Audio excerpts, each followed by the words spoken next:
Selamat datang di Auto Release. Dalam dunia pertahanan modern, kekuatan sejati tidak hanya diimpor, tapi juga ditempa. Hari ini, kita akan melihat sebuah senjata yang melambangkan kemandirian nasional dan ambisi teknologi, sistem roket Arhan-300. Proyek Arhan yang dikembangkan oleh konsorsium Indonesia, termasuk LAPENI, PTDI, dan Pindad, mewakili lompatan penting bagi kompleks industri militer bangsa. Ini bukan hanya satu roket. Ini adalah keluarga roket artileri tak berpandu. Dengan kaliber mulai dari 122 mm yang operasional hingga varian jarak jauh 450 mm yang masif, Arhan-300. Fokus perhatian kita berada tepat di tengah hierarki ini. Roket ini dirancang untuk menjadi penyerang taktis dengan daya hantam tinggi, melengkapi Arhan-122 yang lebih ringan.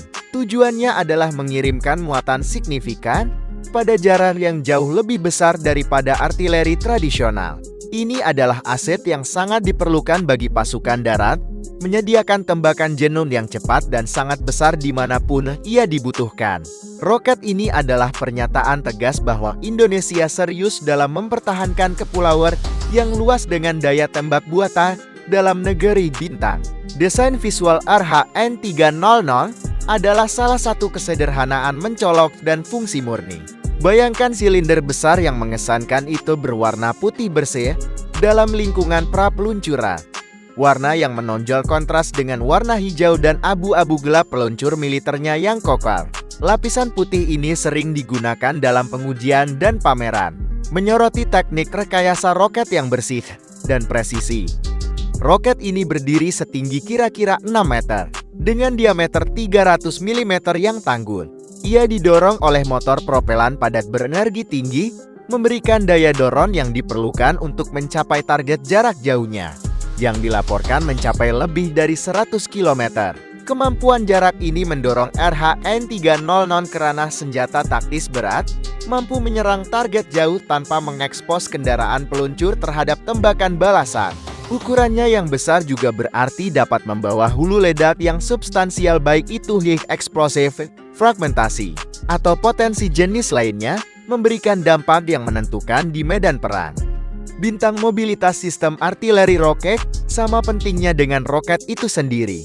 Arhan-300 ditembakkan dari peluncur bergerak kokoh yang dirancang khusus, seringkali berbasis pada sasis truk militer berat. Ini memberikan sistem tersebut kemampuan tembak dan kabur yang penting. Dalam hitungan menit, kendaraan dapat bergerak ke posisi tembak, menaikkan tabung peluncurannya, menembakkan seluruh salvonya, dan segera pindah lokasi untuk menghindari deteksi. Ketika Anda melihat peluncur terisi penuh, dengan sejumlah roket putih besar ini berdiri tegak, itu adalah pemandangan yang benar-benar mengesankan. Ini mewakili ledakan kekuatan militer terkonsentrasi, siap dilepaskan dalam sekejap. Seluruh sistem dirancang untuk kesederhanaan operasional dan kecepatan, membuatnya cocok untuk penyebaran di berbagai medan Indonesia yang beragam dan seringkali menantang. Meskipun Arhan-300 saat ini adalah roket artileri yang utamanya tidak berpandu, masa depan program ini mengisyaratkan peningkatan yang signifikan. Langkah selanjutnya melibatkan penggabungan teknologi canggih seperti screen koreksi lintasan, ATLOTCF Trajectory Correction Force. Bintang sistem ini menggunakan permukaan kontrol aerodinamis kecil yang dapat dikendalikan pada kerucut hidung untuk membuat koreksi arah minor selama penerbangan roket. Penambahan kecil ini secara dramatis meningkatkan akurasi, mengubah senjata jenuh area menjadi aset serangan presisi.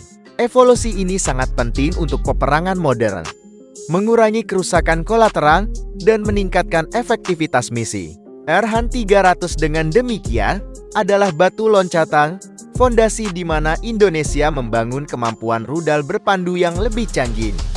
Arhan-300 lebih dari sekadar baja dan propelan.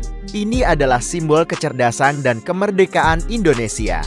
Ini memberi bangsa pencegah buatan dalam negeri dan membuktikan kemampuan industri lokal untuk memenuhi kebutuhan pertahanan yang kompleks. Saat ia bergerak dari pengembangan menuju kesiapan operasional penuh, roket putih ini menetapkan standar baru untuk proyeksi kekuatan regional. Apa pendapat Anda tentang dorongan Indonesia untuk swasembada pertahanan? Beritahu kami di kolom komentar di bawah. Dan pastikan untuk berlangganan auto-release untuk lebih banyak pembahasan mendalam tentang dunia perangkat keras dan teknologi militer bintang. Apakah Anda ingin saya membuat naskah voice over lain yang berfokus pada model Farhan 450? Atau mungkin merangkum poin-poin penting dari naskah ini?